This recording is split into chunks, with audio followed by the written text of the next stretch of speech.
మనం ఏం చేస్తుంటారంటే ప్రార్థన చేస్తుండాలి, దేవుని దగ్గర మనం అడుగుతూ ఉండాలి. ఎందుకంటే అడగక చాలా విషయాలు మనం పొందుకోలేకపోతున్నాం. ఎందుకంటే దేవుణ్ణి అడగాల్సినంతగా అడగలేకపోతున్నాం. ఒక మాట చెప్పాలంటే అమ్మాయిని అడగండి అన్నం పెట్టగలుగుతారు కదా, అలాగే మనం దేవుని అడుగుతున్నాం అనుకున్నాం. ఎంత అడుగుతున్నాం? ఏదో అడగాలి కాబట్టి అడుగుతున్నాం. ఏదన్నా ఒక సమస్య గురించి నువ్వు ఖచ్చితంగా ఒక ఉపవాసం ఉండి ప్రార్థన చేసి దానికి జవాబు వచ్చేంత వరకు 1 రోజు 2 రోజులు నువ్వు ప్రార్థన చేస్తూ ఒక వారం రోజులు ప్రార్థన చేస్తూ కనిపెడుతుండు, ఆ విషయం మీద ప్రార్థన చేస్తుండు. ఎందుకు జవాబు రాదు?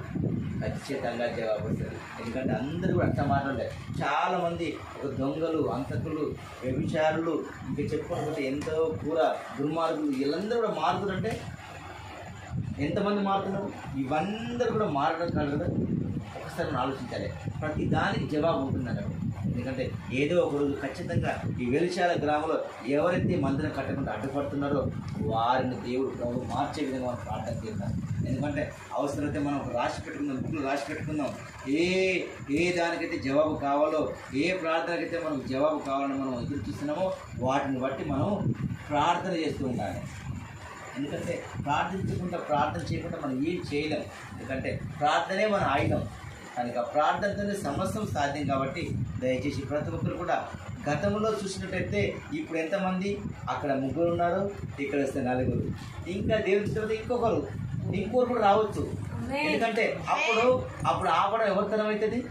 ఎవరితోని కాదు. అంతేనా కదా? ఆమేన్, హల్లెలూయా. ఖచ్చితంగా దేవుడు జరిగిస్తాడు. అంతేనా కదా? ఖచ్చితంగా దాన్ని ప్రార్థన చేద్దాం. ఎందుకంటే మనం చేయాల్సింది ఏంటంటే ప్రార్థన. చూస్తారు కదా, వాళ్ళకు కూడా తెరవాలి. ఎందుకంటే మనం చేయాల్సింది అంటే ప్రార్థన. ఎందుకంటే ప్రతి ఒక్కరు కూడా అందరూ కూడా మనం రక్షించబడాలి. మనం దేవుని ప్రేమ పొందుకున్నాం. ఇంతకుముందు అంటే ఏసే ప్రేమ మనకు తెలియదు, ఇప్పుడు మనం తెలుసుకున్నాం. అందరూ వచ్చేవాళ్ళు. ఎంతమంది తెలుసా? అది ఇల్లు సరి